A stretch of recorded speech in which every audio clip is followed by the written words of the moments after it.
Hai, Assalamualaikum. Jumpa lagi dengan Ibu Ida dalam pelajaran Ilmu Pengetahuan Alam. Materi kita kali ini adalah tentang tata surya. Stay tune dan jangan lupa like, comment, and subscribe jika dirasa bermanfaat. Salam IPA, ikhlas, peduli, dan amanah.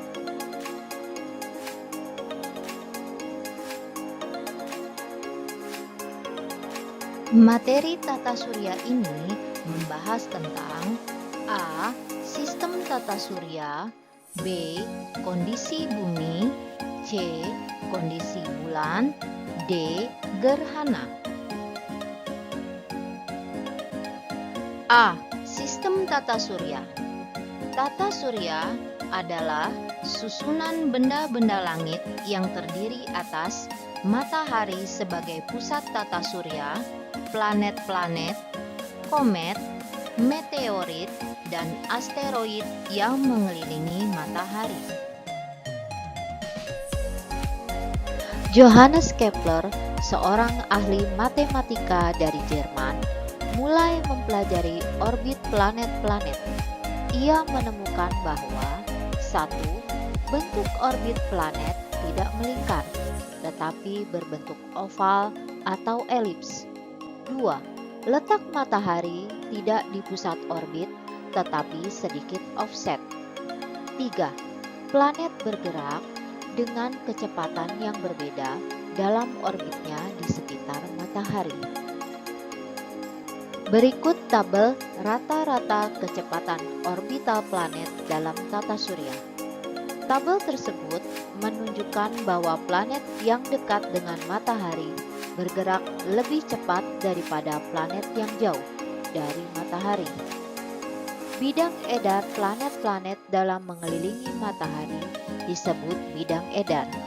Bidang edar bumi dalam mengelilingi matahari disebut dengan bidang ekliptika. Susunan tata surya terdiri atas matahari, planet dalam, planet luar, komet, meteorit, dan asteroid. 1. Matahari. Matahari adalah bintang yang berupa bola gas panas dan bercahaya yang menjadi pusat sistem tata surya yang memiliki 4 lapisan, yaitu inti matahari, fotosfer, kromosfer, dan korona.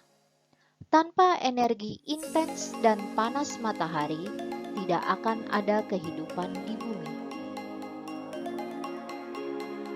Matahari memiliki 4 lapisan, yaitu sebagai berikut. A. Inti matahari memiliki suhu sekitar 1,5 kali 107 derajat Celcius yang cukup untuk mempertahankan fusi termonuklir yang berfungsi sebagai sumber energi matahari. Energi dari inti akan diradiasikan ke lapisan luar matahari dan kemudian sampai ke ruang angkasa. B. Fotosfer memiliki suhu sekitar 6000 derajat Kelvin dengan ketebalan sekitar 300 km. Melalui fotosfer, sebagian besar radiasi matahari keluar dan terdeteksi sebagai sinar matahari yang kita amati di bumi. Di dalam fotosfer terdapat bintik matahari, yaitu daerah dengan medan magnet yang kuat dan dingin serta lebih gelap dari wilayah sekitarnya. C. Kromosfer memiliki suhu 4500 Kelvin dan ketebalan 2000 km. Kromosfer terlihat seperti gelang merah yang mengelilingi bulan pada waktu terjadi gerhana matahari total. D. Korona merupakan lapisan terluar matahari dengan suhu sekitar 1 juta Kelvin dan ketebalannya sekitar 700 km. Memiliki warna keabu-abuan yang dihasilkan dari ionisasi atom karena suhu yang sangat tinggi. Corona terlihat seperti mahkota dengan warna keabu-abuan yang mengelilingi bulan pada waktu terjadi gerhana matahari total. Di antara inti dan fotosfer terdapat daerah radiasi dan daerah konveksi. Di daerah tersebut, energi berpindah secara radiasi dan konveksi. Planet adalah benda langit yang tidak dapat memancarkan cahaya sendiri. Planet hanya memantulkan cahaya yang diterima dari bintang. Planet-planet dalam dan luar dipisahkan oleh sabuk asteroid. 2. Planet dalam. Planet dalam disebut juga dengan planet terestrial. Planet terestrial adalah planet yang letaknya dekat dengan matahari, berukuran kecil, memiliki sedikit satelit atau tidak sama sekali, berbatu, terestrial. Sebagian besar terdiri atas mineral tahan api seperti silikat yang membentuk kerak dan mantelnya, serta logam seperti besi dan nikel yang membentuk intinya. Selain itu, planet dalam juga memiliki atmosfer yang cukup besar untuk menghasilkan cuaca, memiliki kawah dan fitur permukaan tektonik seperti lembah, retakan, dan gunung berapi. Planet dalam terdiri atas Merkurius, Venus, Bumi, dan Mars. 3. Planet luar. Planet luar disebut juga dengan planet Jovian. Planet Jovian adalah planet yang letaknya jauh dengan matahari, berukuran besar, memiliki banyak satelit, dan sebagian besar tersusun dari bahan ringan seperti hidrogen, helium, metana, dan amonia. Planet luar terdiri atas Jupiter, Saturnus, Uranus, dan Neptunus. 4. Komet. Komet berasal dari bahasa Yunani yaitu kometes, artinya berambut panjang. Komet adalah benda langit yang mengelilingi matahari dengan orbit yang sangat lonjong. Komet ini terdiri atas debu, partikel batu yang bercampur dengan es, metana, dan amonia. Bagian-bagian komet yaitu sebagai berikut. A. Inti komet, yaitu bagian komet yang berukuran lebih kecil, padat, tersusun dari debu dan gas. B. Koma, yaitu daerah kabut di sekitar inti. C. Ekor komet, yaitu bagian komet yang berukuran lebih panjang. Arah ekor komet selalu menjauhi matahari, dikarenakan dorongan yang berasal dari angin dan radiasi matahari. 5. Meteorit. Meteorit adalah potongan batu atau puing-puing logam yang mengandung unsur besi dan logam yang bergerak di luar angkasa. Meteorit mengelilingi matahari dengan orbit tertentu dan kecepatan yang bervariasi. Meteorit tercepat bergerak di sekitar 42 km per detik. Ketika meteorit tertarik oleh gravitasi bumi, maka sebelum sampai di bumi, meteorit akan bergesekan dengan atmosfer. Gesekan tersebut akan menghasilkan panas dan membakar meteorit tersebut. Meteorit yang habis terbakar oleh atmosfer bumi disebut meteor. Apabila meteorit tidak habis terbakar oleh atmosfer bumi dan jatuh ke bumi, disebut meteorit. Lihat pada gambar 6.8. 6. Asteroid. Asteroid adalah potongan-potongan batu yang mirip dengan materi penyusun planet. Sebagian besar asteroid terletak di daerah antara orbit Mars dan Jupiter yang disebut sabuk asteroid.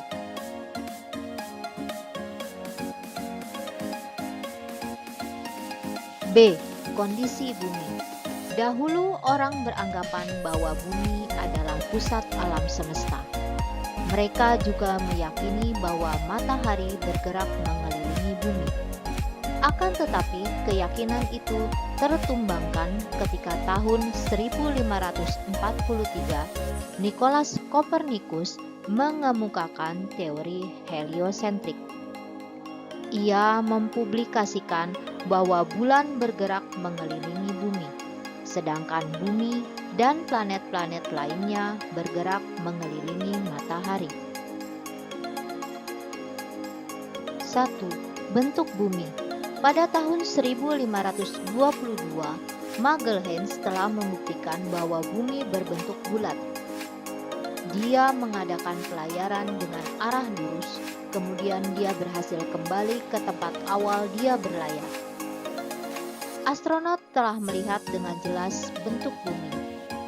Dari atas, mereka melihat bahwa terdapat sedikit tonjolan di khatulistiwa dan terdapat bagian bumi yang rata di bagian kutubnya. Hal ini menunjukkan bahwa bentuk bumi tidak benar-benar bulat, akan tetapi sedikit lonjong atau menyerupai stevoid pepat.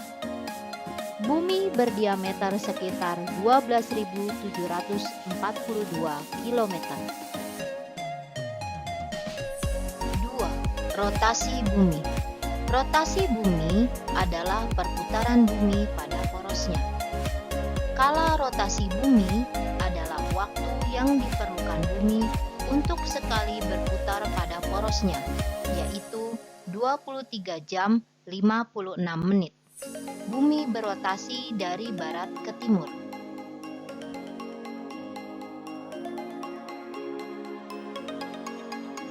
Akibat rotasi bumi. A. Terjadinya siang dan malam. B. Gerak semu harian matahari. C. Perbedaan waktu. D. Pembelokan arah angin. E. Pembelokan arah arus laut. 3. Revolusi bumi. Revolusi bumi adalah perputaran atau peredaran bumi mengelilingi matahari. Kala revolusi bumi adalah waktu yang diperlukan oleh bumi untuk sekali berputar mengelilingi matahari, yaitu 365,25 hari atau 1 tahun. Bumi berevolusi dengan arah yang berlawanan dengan arah perputaran jarum jam. Akibat revolusi bumi. A. Gerak semu tahunan matahari, yaitu matahari yang seolah-olah bergerak dari selatan ke utara. B. Perbedaan lamanya siang dan malam. C. Pergantian musim di belahan bumi utara dan selatan. C. Kondisi bulan. Bulan adalah benda langit yang terdekat dengan bumi, sekaligus merupakan satelit bumi. Karena bulan merupakan satelit, maka bulan tidak dapat memancarkan cahaya sendiri, melainkan memancarkan cahaya matahari. Sebagaimana dengan bumi yang berputar dan mengelilingi matahari, bulan juga berputar dan mengelilingi bumi. 1. Bentuk bulan. Bulan berbentuk bulat mirip seperti planet. Permukaan bulan berupa dataran kering dan tandus, banyak kawah, dan juga terdapat pegunungan dan dataran tinggi. Bulan tidak memiliki atmosfer, sehingga sering terjadi perubahan suhu yang sangat drastis. Selain itu, bumi tidak dapat merambat, tidak ada siklus air, tidak ditemukan makhluk hidup, dan sangat gelap gulita. Bulan melakukan 3 gerakan sekaligus, yaitu rotasi, revolusi, dan bergerak bersama-sama dengan bumi untuk mengelilingi matahari. Kala rotasi bulan sama dengan kala revolusinya terhadap bumi, yaitu 27,3 hari. Oleh karena itu, permukaan bulan yang menghadap ke bumi selalu sama.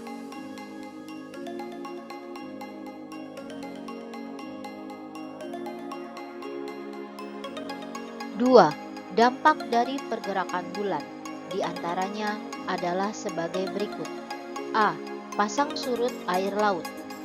Pasang adalah peristiwa naiknya permukaan air laut, sedangkan surut adalah peristiwa turunnya permukaan air laut. Pasang surut air laut terjadi akibat pengaruh gravitasi matahari dan gravitasi bulan. Akibat bumi berotasi pada sumbunya, maka daerah yang mengalami pasang surut bergantian sebanyak 2 kali.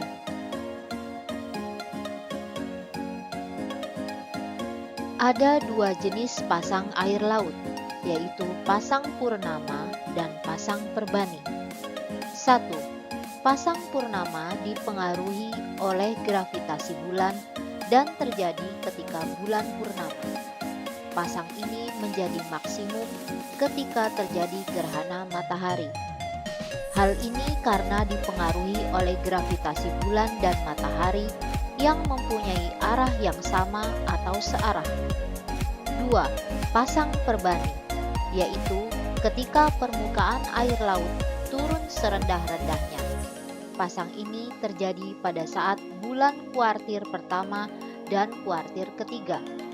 Pasang perbani dipengaruhi oleh gravitasi bulan dan matahari yang saling tegak lurus. B. Pembagian bulan. Ada 2 pembagian bulan, yaitu bulan sideris dan bulan sinodis. 1. Bulan sideris membutuhkan kala revolusi selama 27,3 hari, yang disebut kala revolusi sideris atau 1 bulan sideris. 2. Bulan sinodis membutuhkan kala revolusi selama 29,5 hari yang disebut kala revolusi sinodis atau 1 bulan sinodis.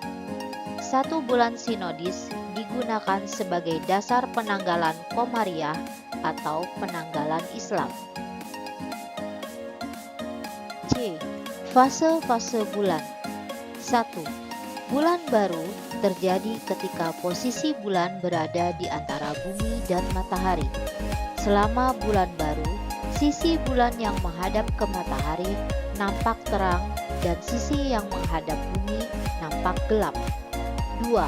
Bulan sabit terjadi ketika bagian bulan yang terkena sinar matahari sekitar 1/4, sehingga permukaan bulan yang terlihat di bumi hanya 1/4-nya. 3. Bulan separuh terjadi ketika bagian bulan yang terkena sinar matahari sekitar separuhnya, sehingga yang terlihat dari bumi juga separuhnya, atau kuartir pertama. 4. Bulan cembung terjadi ketika bagian bulan yang terkena sinar matahari 3/4-nya, yang terlihat dari bumi hanya 3/4 bagian bulan. Akibatnya kita dapat melihat bulan cembung. 5. Bulan purnama terjadi ketika semua bagian bulan terkena sinar matahari. Begitu juga yang terlihat dari bumi. Akibatnya kita dapat melihat bulan purnama atau kuartir kedua. D. Gerhana. Gerhana terjadi ketika posisi bulan dan bumi menghalangi sinar matahari, sehingga bumi atau bulan tidak mendapatkan sinar matahari. Gerhana juga merupakan akibat dari pergerakan bulan. 2 jenis gerhana, yaitu gerhana matahari dan gerhana bulan. 1. Gerhana matahari. Gerhana matahari terjadi ketika bayangan bulan bergerak menutupi permukaan bumi. di mana posisi bulan berada di antara matahari dan bumi, dan ketiganya terletak dalam satu garis. Gerhana matahari terjadi pada waktu bulan baru. Akibat ukuran bulan lebih kecil dibandingkan bumi atau matahari, maka terjadi 3 kemungkinan gerhana, yaitu sebagai berikut. A.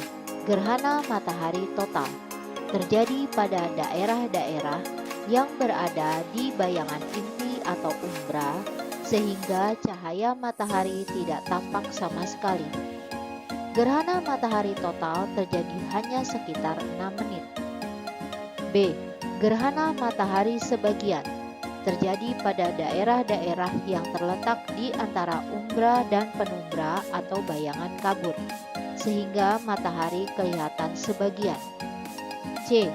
Gerhana matahari cincin terjadi pada daerah yang terkena lanjutan umbra, sehingga matahari kelihatan seperti cincin. 2. Gerhana bulan. Gerhana bulan terjadi ketika bulan memasuki bayangan bumi. Gerhana bulan hanya dapat terjadi pada saat bulan purnama. Gerhana bulan terjadi apabila bumi berada di antara matahari dan bulan. Pada waktu seluruh bagian bulan masuk dalam daerah umbra bumi, maka terjadi gerhana bulan total. Proses bulan berada dalam penumbra dapat mencapai 6 jam, dan dalam umbra hanya sekitar 40 menit. Umbra adalah bayangan gelap yang terbentuk selama terjadinya gerhana. Penumbra adalah bayangan kabur atau remang-remang yang terbentuk selama terjadinya gerhana. Demikianlah pemaparan materi kita pada hari ini tentang tata surya. Semoga bermanfaat. Sampai jumpa lagi pada materi berikutnya. Jangan lupa like, comment, and subscribe jika dirasa bermanfaat. Wassalamualaikum.